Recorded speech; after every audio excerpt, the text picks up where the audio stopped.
Hey guys, in this video we're going to take a look at how you can fix the error the code execution cannot proceed because MSVCR110.dll is not found or missing.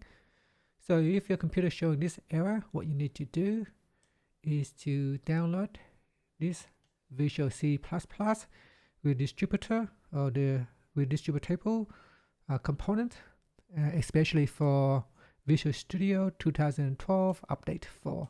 So you need to download this specific version to fix this error. So go ahead and download it, and download based on your computer distribution, and then let's click on the download button here.